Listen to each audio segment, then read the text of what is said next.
السلام علیکم دوستوں، کیسے آپ سب؟ امید کرتا ہوں کہ ٹھیک ہوں گے۔ دوستوں آج آپ کو ایک اور اہم خبر سے آگاہ کرتا چلوں کہ ابوظبی نے پاکستان اور سری لنکا کے لیے اپنی پروازیں بحال کر دیں۔ پاکستان سے ابوظبی کی پروازیں کل 22 اگست 2021 سے ویکسین شدہ رہائشیوں کے لیے شروع کی جا رہی ہے۔ تفصیلات کے مطابق اتحاد ایئر ویز جلد ہی پاکستان سری لنکا سے مسافروں کو سفری سہولیات فراہم کرے گی، بشرط یہ کہ مسافروں کا سفر صرف ابوظبی تک ہی ہو۔ ایئر لائن فی الحال پاکستان، سری لنکا اور بنگلہ دیش سے مسافروں کو صرف اس صورت میں لے کر جائے گی اگر متحدہ عرب امارات کا دارالحکومت ان کا ٹرانزٹ ملک ہو۔ پاکستان کے شہروں پر کراچی، لاہور اور اسلام آباد سے پروازوں کی تلاش اتحاد کی ویب سائٹ پر درج ذیل ایڈوائزری تیار کرتی ہے۔ 22 اگست سے مسافر ابوظبی کے لیے کچھ شرائط کے تحت پرواز کر سکیں گے۔ شرائط یہ ملاحظہ کیجیے گا۔ سفر کرنے والے افراد مکمل طور ویکسین شدہ ہوں، نیز ان کے پاس متحدہ عرب امارات کا رہائشی اقامہ ہونا لازم ہے۔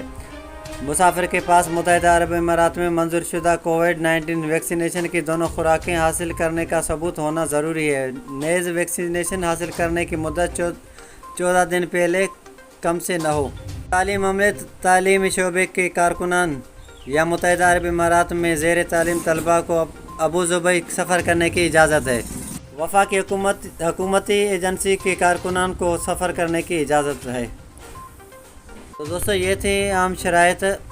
متحدہ عرب امارات کے شہریوں اور گولڈن ویزا رکھنے والوں کے لیے چھوٹ ہے۔ ابوظبی پہنچنے پر تمام مسافروں کو 10 دن کے لیے قرنطینہ کرنے کی ضرورت ہوگی۔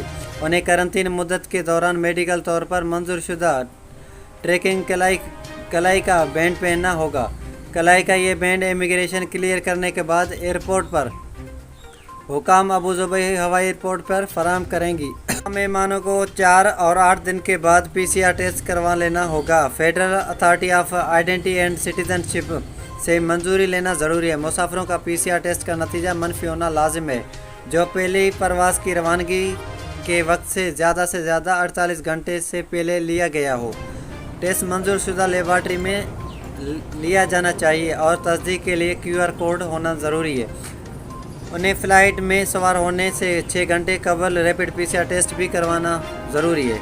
ابوظبی حکام نے گزشتہ ہفتے کووڈ-19 کے حفاظتی اقدامات کا اعلان کیا تھا۔